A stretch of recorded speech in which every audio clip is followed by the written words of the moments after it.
Assalamualaikum warahmatullahi wabarakatuh. Ya, perang antara Rusia berhadapan dengan Ukraina sampai dengan hari ini, invasinya masuk ke hari yang ke-9, ternyata Rusia belum berhasil menduduki sepenuhnya kota di Ukraina. Nah, itu kenapa bisa terjadi seperti itu? Seorang Bosman Mardigu, saya tadi melihat videonya, saya pikir analisis yang telah dia sampaikan terkait dengan kenapa Ukraina tidak menyerah dan sampai hari ini belum bisa diduduki oleh Rusia, itu analisisnya begitu luar biasa. Top Marco top apa yang disampaikan oleh Bosman Mardigu.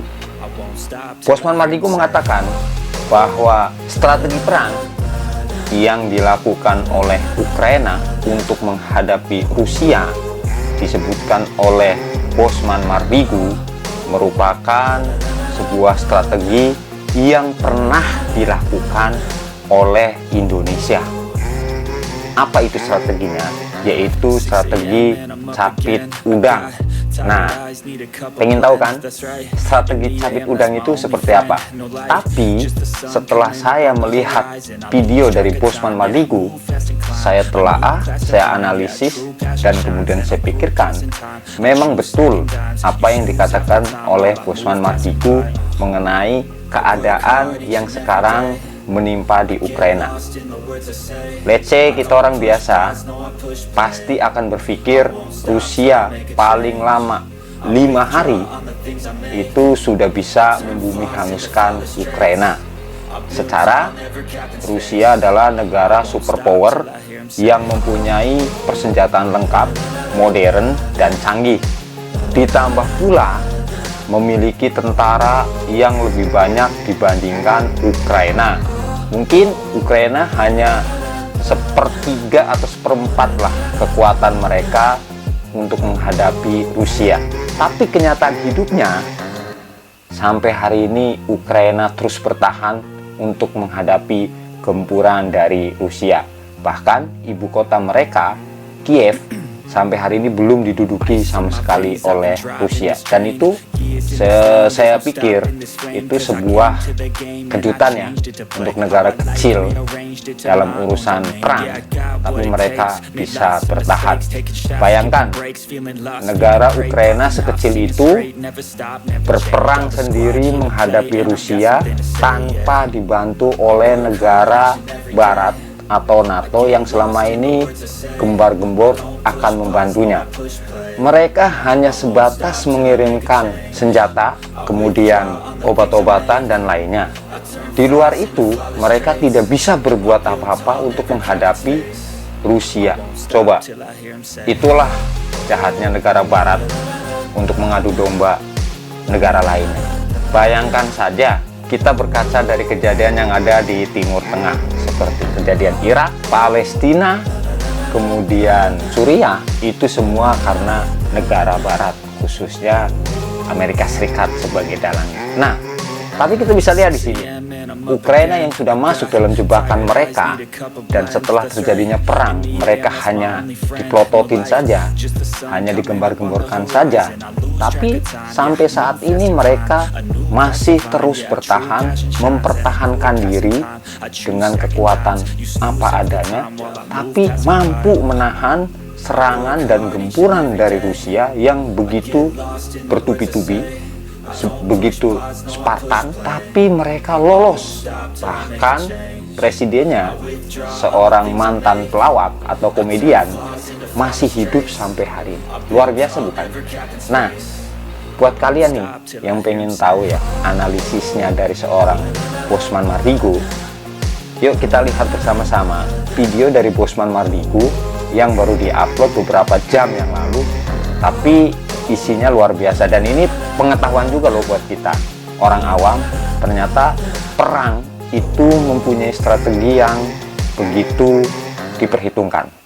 Yuk seperti apa? Kita lihat bersama-sama. Tapi jangan lupa subscribe, like, dan share. Bukan TV biasa. Hari ke-8 Kiev Hari dikepung ke-8. masih belum takluk juga. Sekali lagi, ini menarik untuk dibahas. Kita lihat map peta Ukraina. Masuk ke Kiev dari utara, dari Belarus, maka ada kota bernama Ivankiv. Ternyata di sana masih juga belum takluk. Masih terjadi perlawanan dengan strategi perang kota, petak umpet di antara gedung-gedung, membuat pasukan darat Rusia terhambat. Kita ke sisi timur, kota terdekat Rusia yang terjauh dari Kiev sekitar 400 Hancur km. sih, Kharkiv Ukraina. namanya. Tapi Yang hanya masih 50 km bertahan. dari perbatasan Rusia. Ternyata juga belum bisa ditaklukkan walaupun pasukan Rusia sudah berjalan menuju Kiev. Betul. Kharkiv belum takluk. Kita ke tengah, konvoi pasukan Rusia tertahan di kilometer 30 dari Kiev di hari ke-8 serangan invasi ke Ukraina. Konvoi dengan panjang 60 km adalah serangan tergila dalam sejarah modern dari darat. Ternyata tertahan di tengah. Strategi Ukraina pakai perang gerilya di perkotaan ditambah semangat penduduk sipil bergerak membantu tentara Ukraina membuat tentara Rusia tertahan. Betul. Strateginya pertama-tama adalah didiamkannya pasukan Rusia di depan yang seakan-akan tanpa hambatan. Kemudian diserang, dipotong di tengah, dijebak di tengah. Ini persis strategi capit udang yang di zaman Gajah Mada sering dilakukannya ketika penaklukan.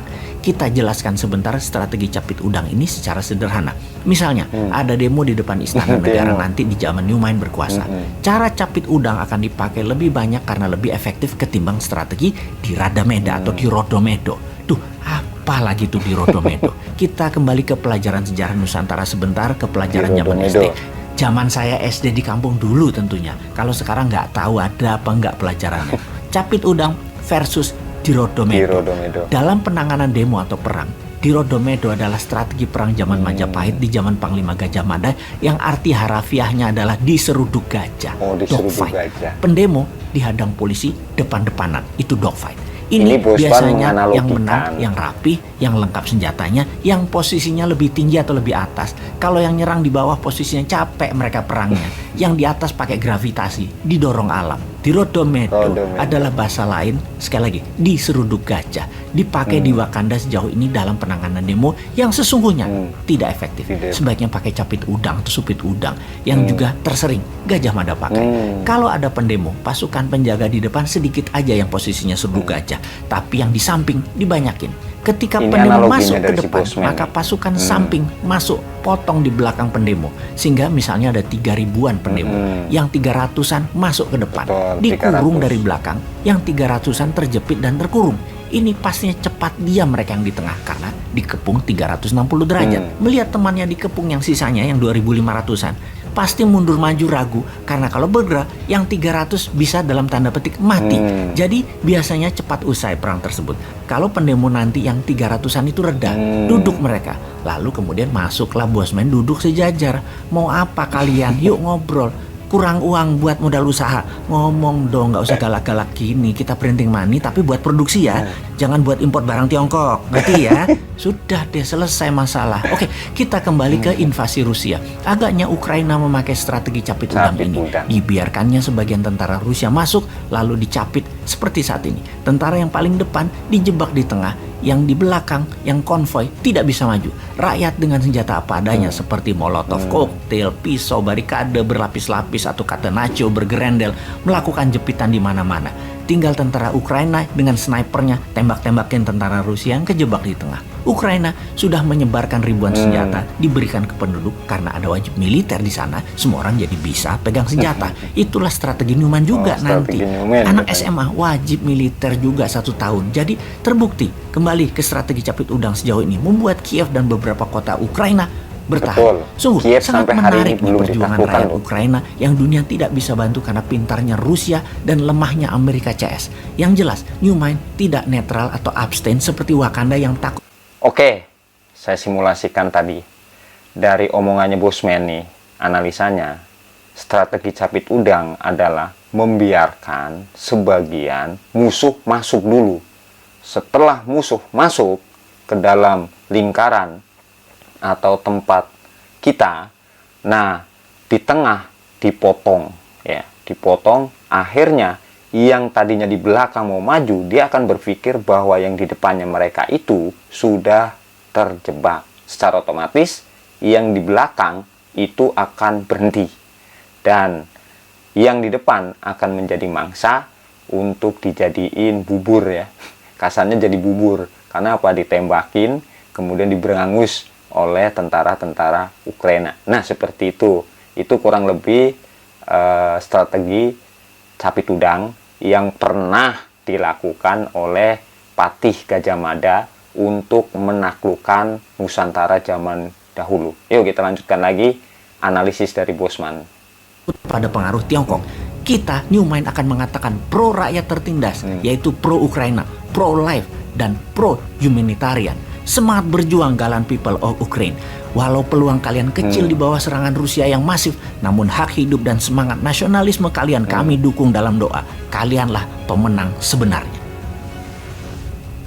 Ya, itu tadi analisis yang dilontarkan oleh seorang Bosman Mardigu untuk melihat terjadinya perang antara Rusia dan Ukraina. Memang betul, sampai hari ini, hari ke-9 bahkan, saya membuat video ini, Kiev sebagai ibu kota Ukraina sampai sekarang belum bisa dikalahkan dan diduduki oleh tentara Rusia. Itu luar biasa Ukraina. Dan saya melihat strategi ini yang dianalisa oleh seorang Bosman Mardigu itu memang tepat. Karena apa? Sekarang sebagian tentara Rusia yang sudah masuk ke dalam tengah kota Ukraina banyak yang meninggal atau banyak yang tewas. Dan menurut informasi dari beberapa media, tentara Rusia yang sudah mati di dalam kota di Ukraina itu mencapai 5.000. Walaupun data itu belum bisa dikonfirmasi secara fakta oleh tim independen yang ada. Nah, tapi dari sini kita bisa membuktikan bahwa sebuah Rusia dengan mempunyai kekuatan yang luar biasa, bahkan Amerika sendiri saja takut ya. Kalau memang Amerika berani, mungkin Amerika akan melakukan perlawanan dan bahkan tidak segan-segan untuk memberikan pasukannya kepada Ukraina. Tapi apa?